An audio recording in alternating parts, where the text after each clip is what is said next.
नमस्कार प्यारे विद्यार्थियों, आप सभी का एक बार फिर से बिडन एकेडमी बुचावास के इस ऑनलाइन प्लेटफॉर्म पे हार्दिक स्वागत है। और बच्चों, अपनी इस क्लास में अपने बात करेंगे बायोलॉजी की, और इसमें अपने चैप्टर जो 5th है वो स्टार्ट कर रखा था। इकाई इसमें अपनी 7वीं थी और अपना चैप्टर है वंशागति तथा विविधता के सिद्धांत। इसमें अपने बच्चों पढ़ चुके थे मेंडल के नियमों के बारे में, मेंडल का कुछ जीवन परिचय पढ़ा था। इसके साथ साथ हमने पढ़े थे मेंडलवाद, और मेंडलवाद में तीनों नियम आते हैं और उन नियमों को अपनी इस क्लास में पढ़ेंगे। पहले अपने एक शब्द आता है बच्चों मेंडलवाद।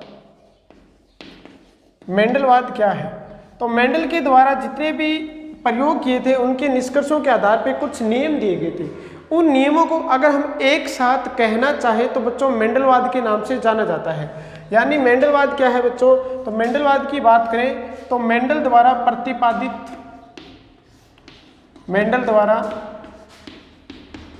प्रतिपादित किए गए वंशागति के नियमों को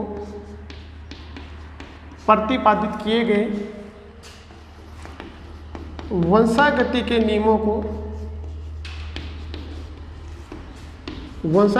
नियमों को सम्मिलित रूप से बच्चों किस नाम से जाना जाता है? रूप से मेंडलवाद के नाम से जाना जाता है। रूप से मेंडलवाद के नाम से जाना जाता है।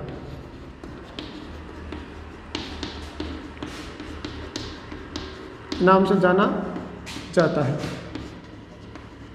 अब देखो बच्चों, मेंडलवाद की अपने बात करें तो मेंडल ने मुख्य रूप से 3 नियम दिए थे। उससे पहले अपने देख लेते हैं कुछ जो शब्द हैं ये अपने आएंगे। जैसे एक तो आता है बच्चों एकल संकरण जिसको बोलते हैं मोनोहाइब्रिड क्रॉस। एक आता है बच्चों द्विसंकरण, या इसको बोलते हैं डाइहाइब्रिड क्रॉस। द्विसंकरण या द्विसंकर संकरण भी बोलते हैं। तो ये अपने पास बच्चों 2 शब्द आते हैं। पहले अपने इनके बारे में जान लेते हैं। एकल संकरण और द्विसंकर संकरण, ये 2 शब्द, अगर ये हमें 2 शब्द पता है तो अपने बच्चों जो मेंडल के 3 नियम दिए गए हैं उन 3 नियमों को अच्छी तरह से जान पाएंगे। पहला तो अपने बात करते हैं एकल संकर संकरण की। तो एकल संकरण क्या होगा? जब हम किसी जनक के मध्य क्रॉस करवाते हैं तो क्रॉस करवाने पर जो पीढ़ी प्राप्त होती है उस पीढ़ी में अगर हम एक लक्षण प्राप्त कर दिया, फिर अपने ऐसे कह सकते हैं कि जब एक लक्षण को लेकर हम वंशागति का अध्ययन करते हैं तब इसको क्या कहते हैं? एकल संकर संकरण कहते हैं। जैसे अपने पास एक पादप है जिसका लंबा पादप है। कैसा पादप है बच्चों? लंबा पादप है। और एक हमारे पास कैसा पादप है? बोना पादप है। तो बच्चों ये केवल एक ही लक्षण है। ये कौन सा लक्षण है? ये पादप की लंबाई का लक्षण है। पादप की लंबाई का लक्षण है। लक्षण कौन सा है बच्चों? पादप की लंबाई का। अब या तो प्रभावी है, ये लंबा कैसा है बच्चों? प्रभावी है। लंबा लक्षण प्रभावी है और बोना लक्षण कैसा है? अप्रभावी है। लेकिन है क्या बच्चों? एक ही लक्षण है। कौन सा? पादप की लंबाई का। यदि हम एक लक्षण को लेकर संकरण की क्रिया करवाते हैं तब बच्चों एक संकर संकरण कहलाता है। यानी हमने कौन सा लक्षण लिया? पादप की लंबाई का लिया। पादप की लंबाई में प्रभावी लक्षण कौन सा? लंबा। अप्रभावी लक्षण कौन सा? बोना। लेकिन लक्षण क्या है? लंबाई का केवल एक लक्षण है। इसी प्रकार मान लो हम गोल बीज वाला पादप ले रहे हैं और एक झुर्रीदार बीज वाला पादप ले रहे हैं। गोल वाले को अपने कैपिटल R से प्रदर्शित करते हैं और झुर्रीदार को अपने स्मॉल r से प्रदर्शित करते हैं। यहाँ पर देखो बच्चों, गोल बीज लिया है और झुर्रीदार बीज लिया है। लक्षण क्या है हमारे पास? बीज की आकृति। लक्षण क्या है हमारे पास? बीज की आकृति का। बीज की आकृति का लक्षण है या तो गोल हो सकता है। गोल है तो बच्चों कैसा है? प्रभावी है। और यदि झुर्रीदार है तो कैसा है बच्चों? अप्रभावी है। झुर्रीदार है तो कैसा है? अप्रभावी है। लेकिन यहाँ पर अपने बात करें ना तो बच्चों लक्षण कौन सा है? बीज की आकृति का लक्षण है। पादप की लंबाई को हो गया, बीज की आकृति को हो गया, इसी प्रकार फली का अपने रंग ले सकते हैं। फली की आकृति का कोई भी एक लक्षण होना चाहिए।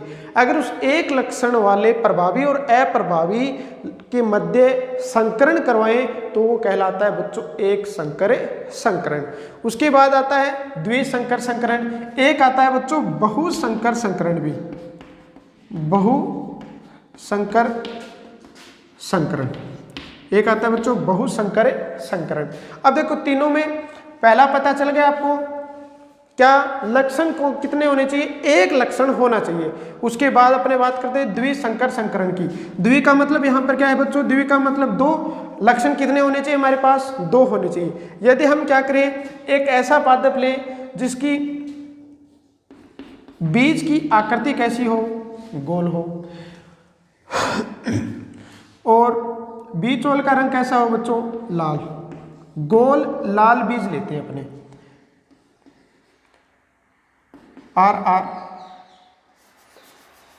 पीला, गोल पीला, वाई और गोल हरा, ये स्मॉल आर, और हरा क्या होगा बच्चों, स्मॉल वाई। यहां पर देखो हमने कितने लक्षण लिए हैं, एक तो क्या ले लिया बच्चों, गोल बीज ले लिया, यानी एक लक्षण कौन सा लिया है, बीज की आकृति का, बीज की आकृति का लक्षण लिया, कैसा, गोल, गोल कैसा है, प्रभावी है, और ये बच्चों झूरीदार हरा, ये होता है अपना झूरीदार हरा।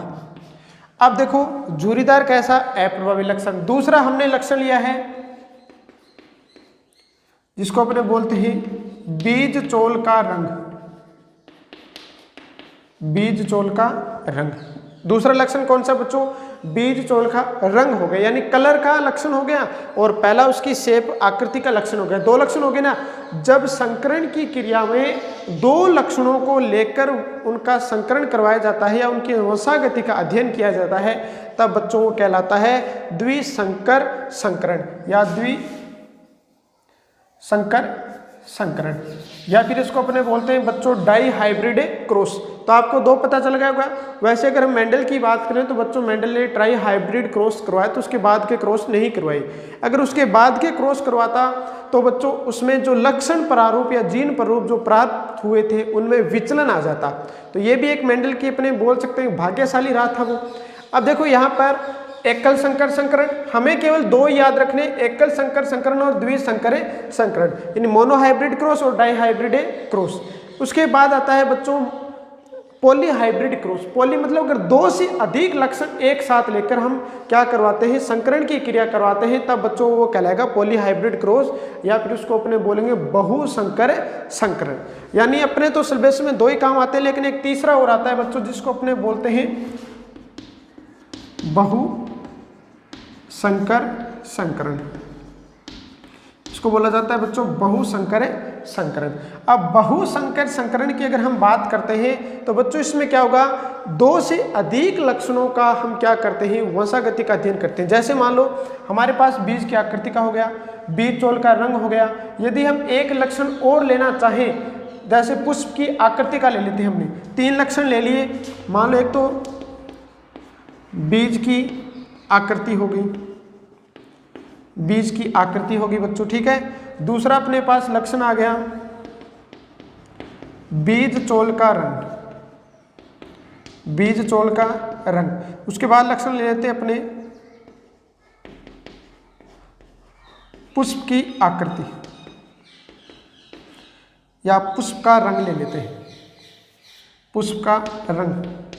अब देखो प्रभावी और अप्रभावी दोनों ही अपने एक साथ लिख लेते हैं, प्रभावी और अप्रभावी दोनों को अपने एक साथ पढ़े। प्रभावी बीज की आकृति के प्रभावी के लिए अपने क्या लिखते हैं बच्चों, कैपिटल आर लिखते हैं। आर का मतलब राउंड हो गया, कैपिटल आर लिखते हैं। अप्रभावी के लिए स्मॉल आर लिखते हैं। अब नेक्स्ट बात करें बीज चोल का रंग। बीज चोल का रंग बच्चों पीला प्रभावी होता है तो कैपिटल वाई से प्रदर्शित करेंगे, और झूरीदार होता है वो बच्चों स्मॉल वाई होता है। तीसरा लक्षण हमने क्या ले लिया, पुष्प का रंग। या पुष्प के रंग की बात करें तो पुष्प का रंग बच्चों अगर बैंगनी है तब वो क्या है, प्रभावी है, अगर सफेद है तो अप्रभावी है।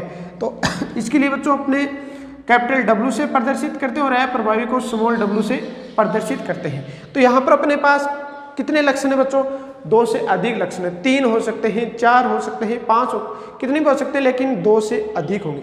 1 है तो एकल संकर संकरण, 2 है तो द्विसंकर संकरण। अगर 2 से अधिक लक्षणों की वंशागति का अध्ययन कर रहे हैं तब वो बच्चों क्या कहलाएगा? बहुसंकर संकरण कहलाएगा। जैसे अपने पास मान लो ये ले लिए अपने, तो इसमें क्रॉस करवाते हैं। हमारे पास पादप है गोल बीज वाला और पीले रंग वाला, पुष्प का जो रंग है वो बैंगनी वाला। इनके मध्य जब क्रॉस करवाएंगे तब बच्चों इनके गैमेट्स बनते हैं, वो R, Y और W बनेगा। इस प्रकार से गैमेट्स बन जाएंगे इनके। अब इनके मध्य जब अगर संकरण की क्रिया करवाएंगे ना तो वो कहलाएगा बच्चों बहुसंकर संकरण। लेकिन ध्यान रखना अपने सिलेबस में केवल 2 ही है, एकल संकर संकरण और द्विसंकर संकरण।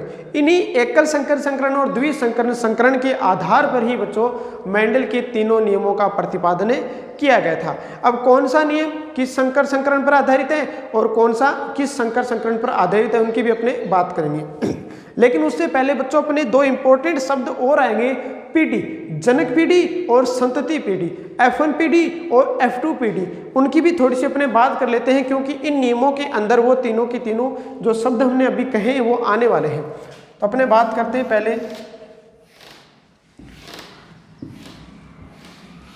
2-4 शब्द उनकी बात कर लेते हैं बच्चों, क्योंकि अपने इन तीनों नियमों को जब पढ़ेंगे तो तीनों नियम हमारे यहाँ पर काम आने वाले हैं।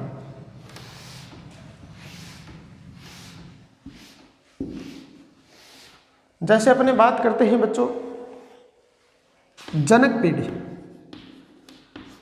पहले 2-3 शब्द उनकी मैं बता देता हूं। जनक पीढ़ी यानी जब 2 जीवों के मध्य संकरण करवाकर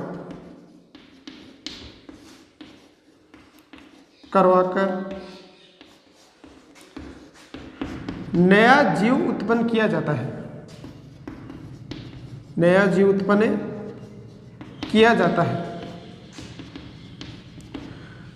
जब 2 जीवों के मध्य संकरण करवाकर नया जीवन उत्पन्न किया, नया जीव में मतलब अपने पेड़ पौधे भी आ जाते हैं और जंतु भी आ जाते हैं। तो संकरण की क्रिया पेड़ पौधों में भी होती है और प्राणियों में भी होती है। यानी अपने को क्या करवाना है बच्चों, 2 जीव हैं उनके मध्य क्या करवाना है, संकरण करवाना है। और संकरण जैसे अपने बात करते हैं, हमारे पास बच्चों ये एक ऐसा पुष्प है जो ऐसा पादप है जिसमें अपने बात करते हैं लंबा पादप है। लंबे पादप के लिए अपने बच्चों टी शब्द यूज करते हैं, टोल, टी शब्द यूज करते हैं, प्रभावी है। और एक ऐसा पादप है बच्चों जो अपने पास क्या है, अप्रभावी है। ये पादप हमारे पास कैसा है बच्चों, लंबा है। और दूसरा पादप हमारे पास कैसा है बच्चों, बोना है। एक लंबा पादप और एक ऐसा पादप है बच्चों, बोना पादप है। अब इनके मध्य जब संकरण करवाएंगे ना, और संकरण करवाकर हम क्या करेंगे बच्चों, नया जीव उत्पन्न करेंगे। जो नया जीव उत्पन्न होगा वो तो कहलाएगा बच्चों जनक संतति, या फिर उसको बोलेंगे F1 पीढ़ी। लेकिन ये जिनके मध्य संकरण करवा रहे ना, ये कहलाते हैं जनक। ये क्या कहलाएंगे, जनक। ये इसको बोलते हैं जनक पीढ़ी। तो ध्यान रखना कि जिन जीवों के मध्य संकरण करवाकर नया जीव उत्पन्न किया जाता है उन जीवों को कहा जाता है अपने जनक पीढ़ी या फिर जनक कहते हैं। और उनसे उत्पन्न होने वाले नए जो प्राणी हैं वो कहलाते हैं बच्चों अपने संतति या F1 पीढ़ी। इनके मध्य जब संकरण करवाएंगे तो गैमेट्स बनेगा T और इसका गैमेट्स बनेगा बच्चों T। संकरण करवाया तो जो पीढ़ी प्राप्त हुई, यानी ये जो संतति प्राप्त हुई, ये कहलाती है बच्चों F1 पीढ़ी। F1 पीढ़ी ये कहलाती है F1 पीढ़ी। या फिर इसको हिंदी में अगर बात करें ना तो हिंदी में इसको बोलते हैं प्रथम संतानीय पीढ़ी।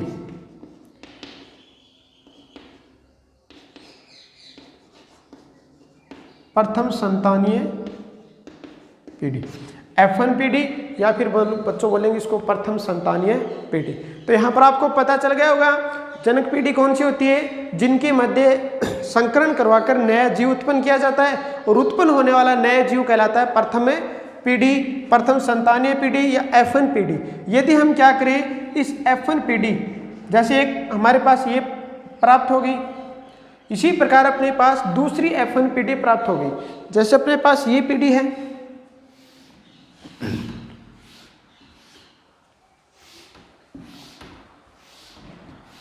जैसे बच्चों अपने पास एक तो ये पीढ़ी प्राप्त होगी यहाँ पर, दूसरी की अपने बात करते हैं तो बच्चों यहाँ पर अपने पास एक दूसरा पादप ऐसा लंबा और बौना, ये दूसरी पीढ़ी है। ये प्रथम स्थानीय पीढ़ी F1 है, मान लो इसको A पादप नाम दे दिया और इसको अपने B नाम दे दिया। है तो ये F1 पीढ़ी, लेकिन इसको क्या नाम दे दिया, अपने B दे दिया। अब इसके और इसके मध्य जब संकरण करवाएंगे ना, तब बच्चों क्या कहलाएगी, द्वितीय संतानीय पीढ़ी कहलाएगी। इसको अपने इस प्रकार समझ सकते हैं, जैसे एक माता पिता है, एक माता पिता है। अब उन माता पिता के बच्चों क्या प्राप्त हुआ, पुत्र प्राप्त हो गया। उनके क्या प्राप्त हो गया बच्चों, पुत्र प्राप्त हुआ। इसी प्रकार एक माता पिता इधर भी है, माता पिता है, और इनसे बच्चों संकरण हुआ या इनसे जो उत्पन्न हुई वो पुत्री उत्पन्न हो गई। इनसे क्या उत्पन्न होगी बच्चों, पुत्री उत्पन्न होगी। ये जो माता पिता है ये क्या है बच्चों, जनक पीढ़ी है। ये क्या है, जनक पीढ़ी है। ये क्या होगी, जनक पीढ़ी हो गई। अब देखो यहाँ पर अपने बात करें तो ये पुत्री प्राप्त हुई। जब इनकी अपने क्या करवाते हैं बच्चों, शादी करवा दी। मान लो सपोज करो इनकी क्या करवा दी बच्चों, शादी करवा दी, और शादी करवाने के बाद इनसे जो संतान उत्पन्न होगी, फिर इनसे मान लो पुत्र उत्पन्न हुआ या पुत्री जो भी उत्पन्न हुई, या तो पुत्र उत्पन्न हो गए या पुत्री उत्पन्न हो गई। तो यहाँ पर जो माता पिता थे वो क्या है बच्चों, जनक पीढ़ी थी। जब इनके पुत्र या पुत्री उत्पन्न हुई तो ये क्या हुई बच्चों, F1 पीढ़ी हुई। ये कौन सी पीढ़ी हुई, F1 पीढ़ी। अब F1 पीढ़ी के मध्य संकरण करवाए ना, संकरण करवाने से जो अगली पीढ़ी प्राप्त होती है वह कहलाती है बच्चों F2 पीढ़ी। F2 पीढ़ी यानी अपने ऐसे मान सकते हैं, हमारे जो माता पिता है वो F1 पीढ़ी है, हमारे जो दादा दादी है वो क्या है बच्चों, जनक पीढ़ी है। क्योंकि दादा दादी से माता पिता उत्पन्न हुए, उनसे फिर बच्चों अपने क्या हुआ, अपने उत्पन्न हुए। तो अपनी जो पीढ़ी है वो F2 पीढ़ी होगी, हमारे माता पिता बच्चों F1 पीढ़ी होगी, और हमारे दादा दादी क्या हो गए, जनक पीढ़ी होगी। इसी प्रकार यहाँ पर समझ सकते हैं ये जनक पीढ़ी है। इनसे जो प्रथम पीढ़ी उत्पन्न होती है वो कहलाती है F1 पीढ़ी, और F1 पीढ़ी से जो नई पीढ़ी उत्पन्न होती है वो कहलाती है F2 पीढ़ी। ये समझ में आ गया होगा आपको, F1 पीढ़ी क्या होती है, जनक पीढ़ी क्या है, और F2 पीढ़ी क्या है। अब तीनों जनक पीढ़ी, F1 पीढ़ी और F2 पीढ़ी, और एकल संकर संकरण, द्विसंकर संकरण और बहुसंकर संकरण, ये अपने जो मेंडल के तीनों नियम पढ़ेंगे उसमें बार बार यूज होगा, इसलिए मैंने पहले आपको ये शब्द बता दिए। अब आते हैं अपने मेंडल के नियमों पर। मेंडल के द्वारा दिए गए निष्कर्षों के आधार पर 3 नियमों का प्रतिपादन किया गया, और जिन्हें मेंडल के नियम कहते हैं, और उनको सम्मिलित रूप से अगर बोलना चाहे तो बच्चों उनको कहा जाता है अपने मेंडलवाद। तो मेंडलवाद कोई नई चीज़ नहीं है, मेंडल के द्वारा प्रतिपादित किए गए नियमों को एक साथ अगर हम बोलना चाहें तो बच्चों मेंडलवाद के नाम से उनको जानते हैं। तो इसके द्वारा दिए गए जो नियम थे वो 3 नियम थे। कौन कौन से 3 नियम अपने बात करते हैं। प्रथम जो नियम था वो प्रथम नियम था बच्चों प्रभाविता का नियम। प्रभाविता का नियम, प्रभाविता का नियम। दूसरा जो नियम था, ये दूसरा नियम था बच्चों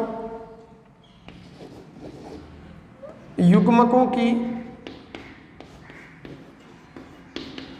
शुद्धता, युग्मकों की शुद्धता, या फिर बोलते हैं इसको विसंयोजन। युग्मकों की शुद्धता, विसंयोजन, या फिर इसको बोलते हैं बच्चों पृथक्करण। पृथक्करण का नियम। ये 3 नियम दिए गए थे मेंडल के द्वारा। प्रथम नियम प्रभाविता का नियम, दूसरा नियम कहलाता है युग्मकों की शुद्धता का नियम, या इसको बोलते हैं विसंयोजन का नियम, या फिर इसको बोलते हैं बच्चों पृथक्करण का नियम। नेक्स्ट आता है अपने पास तीसरा जो नियम था वो था बच्चों स्वतंत्र अपव्यूहन का नियम।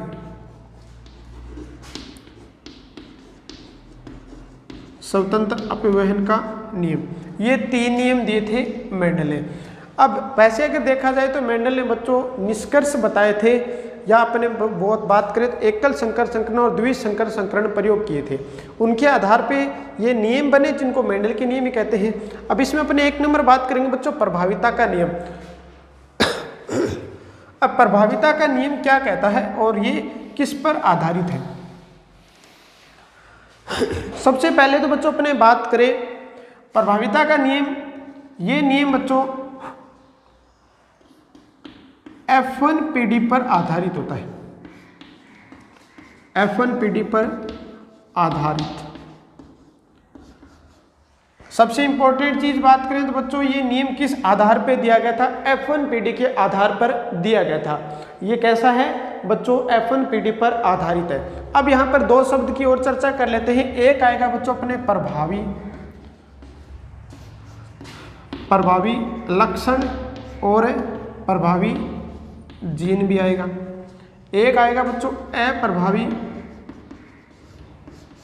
अप्रभावी लक्षण या फिर अप्रभावी जीन।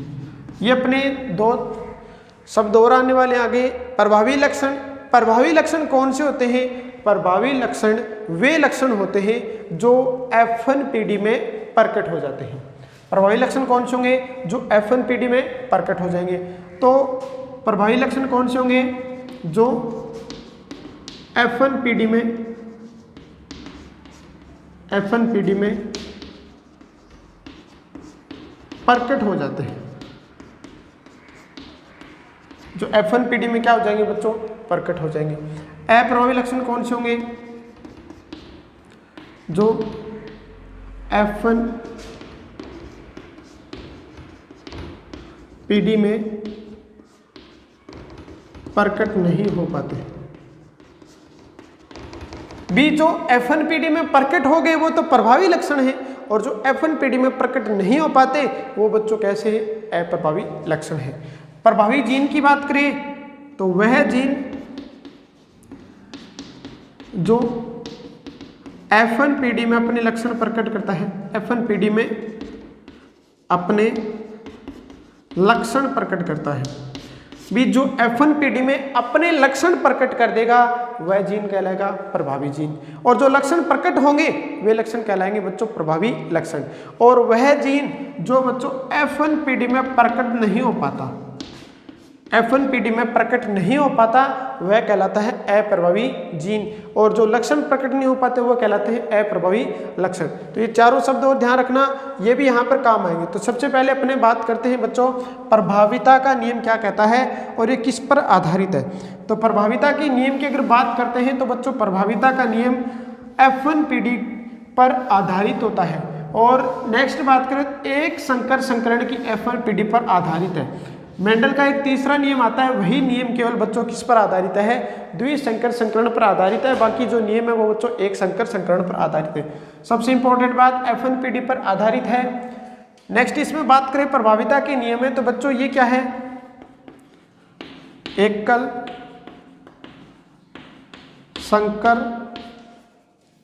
संकर संकरण पर आधारित होता है।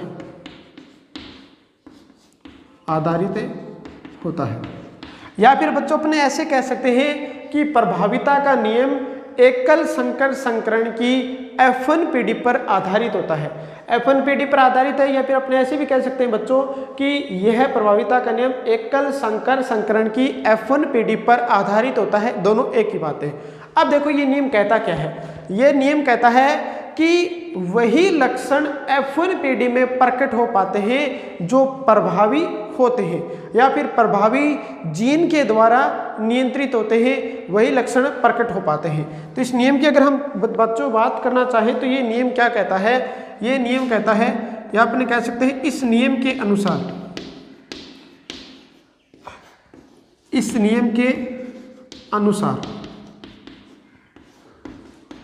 F1 PD में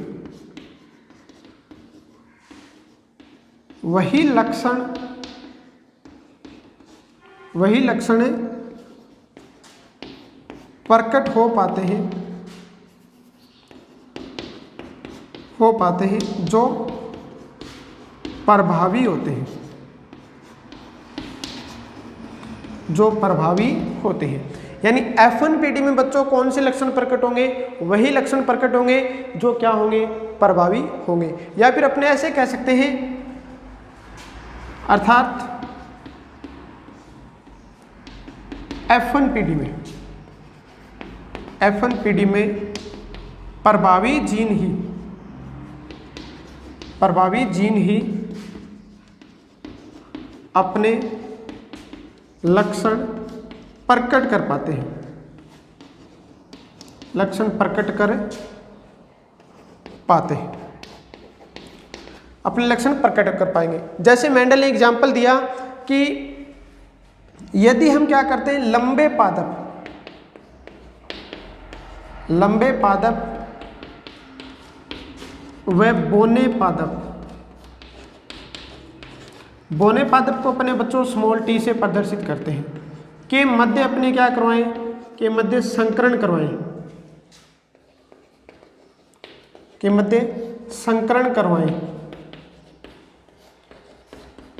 तो F1PD में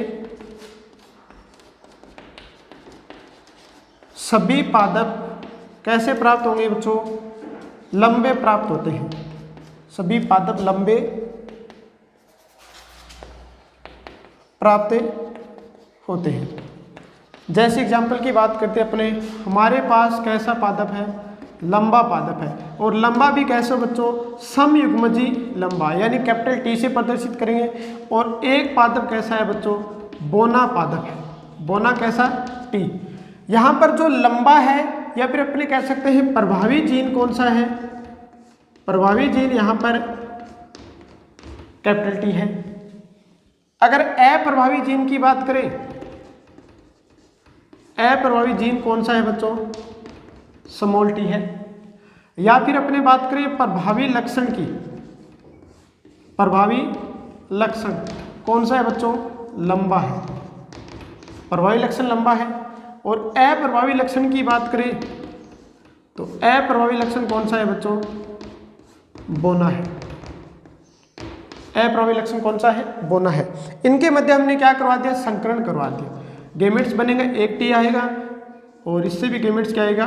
टी आएगा। अपने नेक्स्ट क्लास में बात करेंगे कि गेमेट्स किस प्रकार बनाते हैं। जब इनके मध्य हमने क्या करवाया बच्चों? संकरण करवाया। संकरण करवाया तो यहाँ पर जो प्रथम पीढ़ी प्राप्त हुई, ये कैसा है बच्चों? ये है विषम युग्मजी लंबे, विषम युग्मजी लंबे प्राप्त हुए। पीढ़ी कौन सी बच्चों? F1PD। पीढ़ी कौन सी है? F1PD। ये होगी जनक पीढ़ी। ये कौन सी पीढ़ी है? जनक पीढ़ी।